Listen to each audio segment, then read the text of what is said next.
మీరు మోకాలు నొప్పో, షోల్డర్ పెయినో, ఇతర వేరే జాయింట్ పెయిన్లతోని ఎప్పుడన్నా డాక్టర్లను కలుస్తుంటారు. డిఫరెంట్ డాక్టర్స్ని, జాయింట్స్ ట్రీట్ చేసే డాక్టర్ని, జనరల్ మెడిసిన్ వాళ్ళని, జనరల్ సర్జన్ని, గైనకాలజిస్ట్ని. ఎక్కడ కూడాను మీరు గమనించండి, కొన్ని రోజులు ఏదో ట్యాబ్లెట్లు వాడమ్మా ఆ డాక్టర్ దగ్గరికి ఈ డాక్టర్ దగ్గర, కానీ ఫైనలీ అందరూ ఆపరేషన్ చెప్తుంటారు. ఆపరేషన్ ఇంకేదో ఆపరేషన్ చేసుకో, ఆపరేషన్ నాకు తెలిసిన ఈ డాక్టర్ ఉన్నాడు, నాకు తెలిసిన ఆ డాక్టర్ ఉన్నాడు. ఆశ్చర్యం ఏంటంటే పిఆర్పి ప్లస్ ఆపరేషన్ లేని ఈ ప్లాస్మా థెరపీ వచ్చిన తర్వాత చాలా తక్కువ మంది ఈ ఆప్షన్స్ని మీకు చెప్తుంటారు. నా దగ్గరికి పేషెంట్స్ వస్తారు, నన్ను చూసి వస్తారు.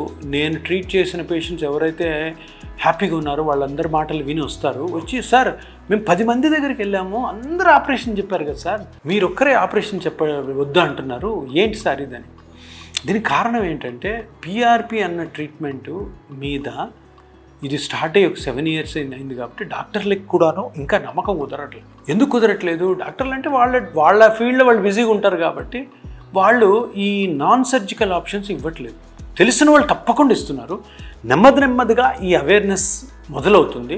నేను కూడా అందుకనే ఎప్పుడైనా ఈ పిఆర్పి స్టార్ట్ చేసిన మొదల్లోనూ ఎప్పుడు వేరే డాక్టర్లకు చెప్పలే, అరే ఈ పిఆర్పి బాగుంటుంది, ఈ పిఆర్పి చేసుకోవచ్చు మీరు అని. ఎందుకంటే పిఆర్పి చేసుకోవాలంటే డాక్టర్లకు తెలియాల్సింది, ప్రజలకు తెలియాలి, పబ్లిక్కి తెలియాలి. పబ్లిక్కి తెలిస్తే పబ్లిక్ నుంచి వచ్చిన ప్రభంజనం ఈరోజు చూస్తున్నారు కదా మీరు, ప్రతి ఒక్కరి నోటా కూడా పిఆర్పి, ఇపియాను పిఆర్పి. ఎందుకంటే నేను డాక్టర్లకి పోయి చెప్పి ఈ ట్రీట్మెంట్ మీరు ప్రమోట్ చేయండి అని ఎప్పుడు చెప్పలేదు నేను. అందుకని కొంతమంది డాక్టర్లు చెప్పరు కూడా, మనకి ఎప్పుడు చెప్పలేదు. కానీ నాకు డాక్టర్లు కాదు ముఖ్యం, నాకు మీరు ముఖ్యం. సో ప్రజలందరూ కూడాను గమనించాల్సింది ఏంటంటే ఈ పిఆర్పి అన్నది ఒక ప్రభంజనంలా వచ్చింది. ఒక విప్లవాత్మకమైనటువంటి అద్భుతమైనటువంటి ఇంజెక్షన్తో కూడిన ట్రీట్మెంట్ కాబట్టి దీన్ని ఎంతమందికి వీలైతే అంతమందికి షేర్ చేయండి.